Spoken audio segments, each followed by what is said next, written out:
Gauss redescubrió la joya de la aritmética. El duque recibió a Gauss por primera vez en 1791. Gauss tenía 14 años. La modestia y la timidez del muchacho ganaron la simpatía del generoso duque. Gauss obtuvo la seguridad de que su educación podría continuar. El siguiente año, febrero 1792, Gauss se matriculó en el Collegium Carolinum de Brunswick. El duque pagó los gastos y continuó pagándolos hasta que la educación de Gauss terminó. Antes de ingresar en el colegio carolino, a la edad de 15 años, Gauss había hecho grandes progresos en los idiomas clásicos, cuyo estudio realizó privadamente ayudado por antiguos amigos, precipitando así una crisis en su carrera. A su tosco y práctico padre el estudio de las lenguas muertas le llevaron casi a la locura. Dorothea Gauss luchó por su hijo, ganó la batalla, y el duque pagó un curso de 2 años en el instituto. La facilidad con que Gauss dominaba el griego y el latín asombró por igual a los maestros y a los compañeros. Gauss se sentía atraído por los estudios filológicos, pero por fortuna, para la ciencia, iba a encontrar mayor atracción en la matemática. Al ingresar en el colegio carolino, conocía ya el latín de tal forma que pudo escribir en ese idioma sus obras más importantes. Fue una calamidad, nunca suficientemente lamentada, que hasta el ejemplo de Gauss fuera impotente frente a las oleadas del nacionalismo fanático que invadió Europa después de la Revolución Francesa y la caída de Napoleón. En lugar del fácil latín que fue suficiente para Euler y Gauss, ahora hay que lograr un rápido conocimiento de 2 o 3 idiomas aparte del propio. Gauss se resistió cuanto pudo, pero tuvo que someterse cuando sus amigos de Alemania le presionaron para que escribiera en alemán algunas de sus obras astronómicas. Gauss estudió en el Colegio Carolino durante 3 años, comprendiendo a la perfección las obras más importantes de Euler, Lagrange y sobre todo los Principia de Newton. El más alto orgullo de un gran hombre es recibir la estimación de los que son como él. Gauss nunca disminuyó la alta estima que, cuando tenía 17 años, tuvo por Newton. Los demás, Euler, Laplace, Lagrange, Legendre, aparecen en el fluido latín de Gauss con la cortés calificación clarissimus. Newton es summus. Estando aún en el colegio, Gauss comenzó las investigaciones de aritmética superior que le harían inmortal. Entonces puso en juego su prodigiosa capacidad para el cálculo. Dirigiéndose directamente a los números, experimentó con ellos, descubriendo por inducción teoremas generales difíciles, cuyas demostraciones le costaron gran esfuerzo. En esta forma redescubrió la joya de la aritmética, el teorema aureum, al cual Euler llegó también por inducción, o sea la ley de reciprocidad cuadrática, que Gauss iba a ser el primero en demostrar. La prueba intentada por Legendre fracasó. Toda la investigación se originó en una sencilla cuestión que muchos principiantes en aritmética se plantean. ¿Cuántas cifras tiene el período de una decimal periódica? Para arrojar alguna luz sobre el problema, Gauss calculó los desarrollos decimales de todas las fracciones 1 entre n para n igual a 1 hasta 1000. No encontró el tesoro que buscaba, sino algo infinitamente superior, la ley de reciprocidad cuadrática. Como puede exponerse con sencillez, la explicaremos, mencionando al mismo tiempo una de las conquistas revolucionarias de la nomenclatura y notación aritmética que Gauss inventó, la de la congruencia. En lo que sigue, todos los números son enteros, números enteros comunes. Si la diferencia a menos b o b menos a de dos números a, b es exactamente divisible por el número m, decimos que a, b son congruentes con respecto al módulo m, y simbolizamos esto escribiendo. La ventaja de esta notación es que recuerda la forma en que escribimos las ecuaciones algebraicas. Recoge el concepto algo ilusorio de la divisibilidad aritmética en una breve notación y sugiere que intentamos llevar a la aritmética, que es mucho más difícil que el álgebra, algunas de las manipulaciones que conducen a interesantes resultados. Por ejemplo, podemos sumar ecuaciones y encontramos que las congruencias pueden también ser sumadas, con tal de que el módulo sea el mismo en todas para obtener otras congruencias. Llamemos x a un número desconocido y r y m a determinados números de los cuales r no es divisible por m. ¿Existe un número x tal que x dividido por 2 deja resto r módulo m? Si existe, r se llama un resto cuadrático de m. Si no, un no resto cuadrático de m. Si r es un resto cuadrático de m, debe ser posible encontrar al menos un x, cuyo cuadrado, cuando se divida por m, deje de resto r. Si r es un no resto cuadrático de m, no hay ningún x cuyo cuadrado, dividido por m, dé r de resto. Estas son consecuencias inmediatas de las definiciones precedentes.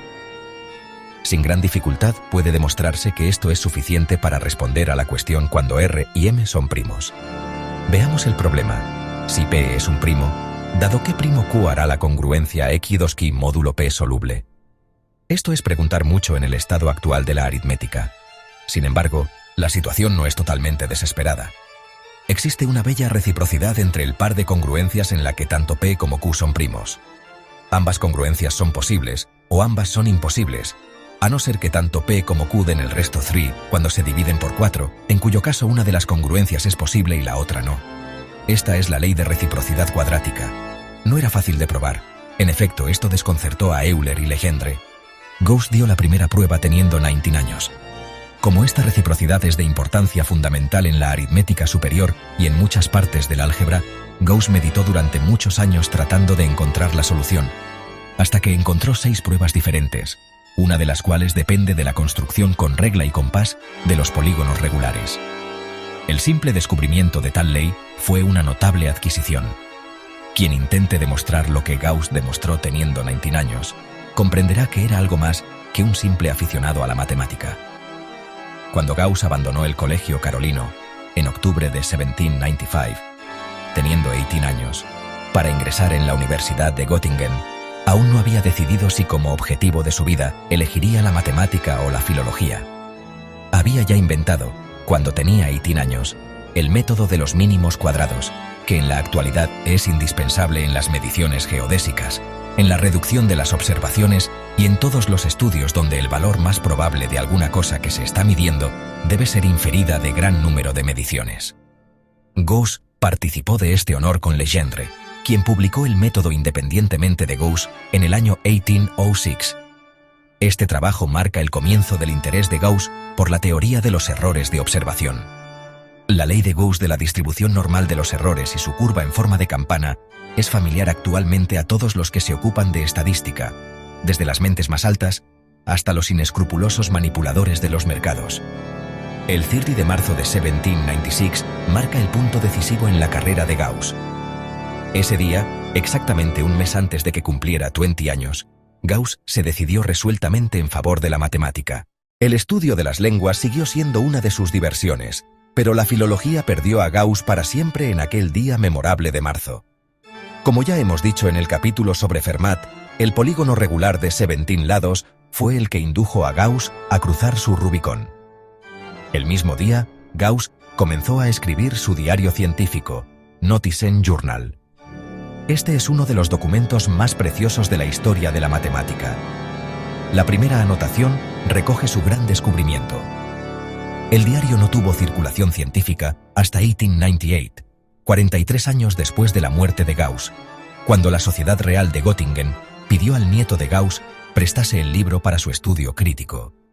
Se compone de 19 páginas en octavo pequeño y contiene 146 exposiciones extraordinariamente breves de descubrimientos o resultados de cálculos, la última de las cuales está fechada el 9 de julio de 1814.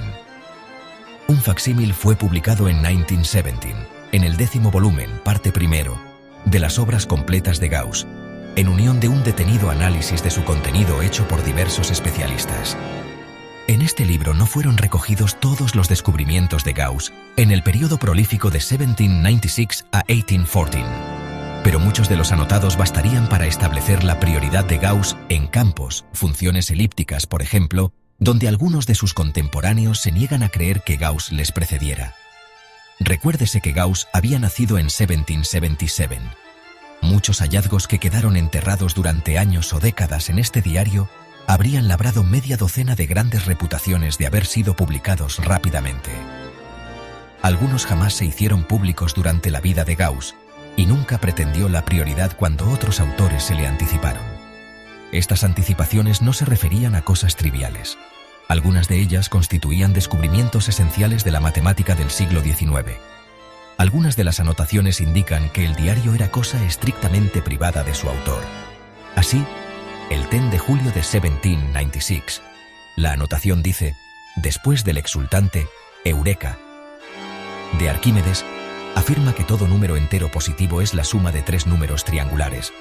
Tal número es uno de la sucesión 0, 1, 3, 6, 10, 15, donde cada uno después del 0 es de la forma 1 medio n por n plus 1, siendo n un número entero positivo. Otra forma de decir lo mismo es que todo número de la forma 8n plus 3 es una suma de tres cuadrados impares. 3 = sin 12, plus 12 plus 12. 11 = sin 12 plus 12 plus 32. 19 = sin 12 plus 32 plus 32, etc. No es fácil demostrar esto de un modo casual.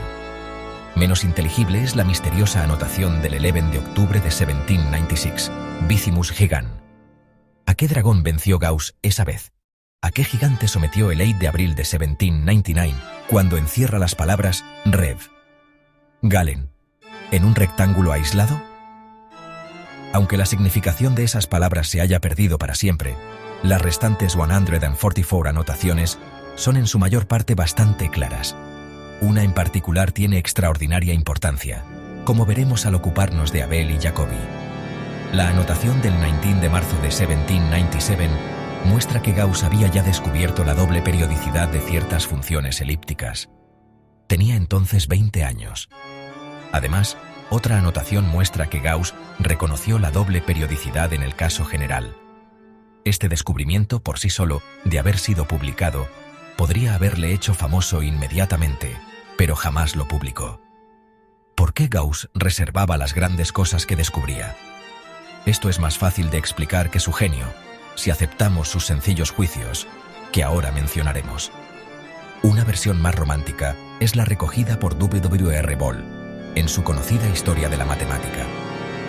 Según este autor, Gauss sometió su primera obra maestra, las Disquisiciones Arithmeticae, a la Academia Francesa de Ciencias, que la rechazó despectivamente. Esta humillación inmerecida hirió a Gauss tan profundamente que desde entonces resolvió publicar tan solo aquello que podía ser admitido sin crítica, tanto en su fondo como en su forma. Pero esta versión fue desechada para siempre en 1935, cuando la Academia Francesa, después de un detenido estudio de los informes, demostró que las disquisiciones nunca fueron presentadas a la Academia, y menos rechazadas. Hablando de sí mismo, Gauss dice que emprendía sus estudios científicos tan solo como una respuesta a los impulsos más profundos de la naturaleza, y para él era algo completamente secundario publicarlos para el conocimiento de los demás. Otro juicio de Gauss, comunicado en una ocasión a un amigo, explica tanto su diario como la lentitud en la publicación. Gauss afirmaba que cuando tenía 20 años era tal la cantidad de nuevas ideas que pasaban por su mente, que difícilmente podía recogerlas, y solo disponía para ello de brevísimo tiempo. El diario contiene tan solo los juicios breves finales de los resultados de complicadas investigaciones, algunas de las cuales le ocuparon durante semanas. Cuando siendo joven contemplaba la serie de pruebas sintéticas que habían encadenado las inspiraciones de Arquímedes y Newton, Gauss resolvió seguir su gran ejemplo, y tan solo dejar obras de arte perfectas y completas, a las que nada pudiera ser añadido y a la que nada pudiera ser restado, sin desfigurar el conjunto. La obra por sí debe ser completa, sencilla y convincente, sin que pueda encontrarse signo alguno que indique el trabajo que ha costado lograrla. Una catedral, decía, no es una catedral hasta que ha desaparecido de la vista el último andamio. Trabajando con este ideal, Gauss prefería pulir una obra maestra varias veces, en vez de publicar los amplios esquemas de muchas de ellas, como pudo fácilmente hacer. Su sello, un árbol con pocos frutos, lleva el lema Pauca sed matura. Pocos, pero maduros. Los frutos de este esfuerzo hacia la perfección eran en efectos maduros, pero no siempre digeribles. Todas las huellas de los pasos para llegar a la meta habían sido borradas, y no fue fácil para los continuadores de Gauss descubrir el camino que siguió.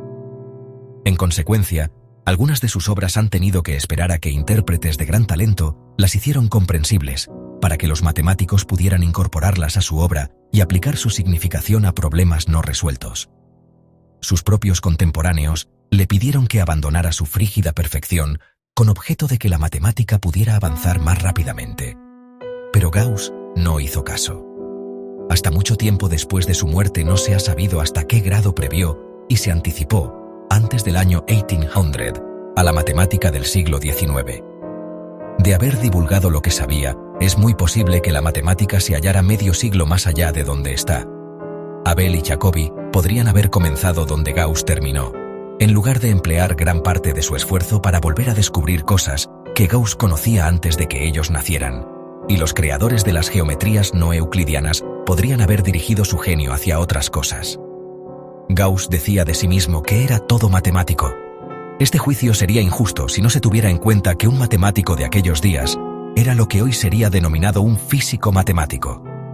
En efecto, su segundo lema, Thou, Nature, Art My Goddess, To Thy Laws, My Services Are Bound, resume su vida de devoción a la matemática y a las ciencias físicas de su época. El calificativo todo matemático debe comprenderse únicamente en el sentido de que no dispersó sus talentos magníficos en otros campos donde podría haber obtenido abundante cosecha, como hizo Leibniz, sino que cultivó su máximo talento a la perfección,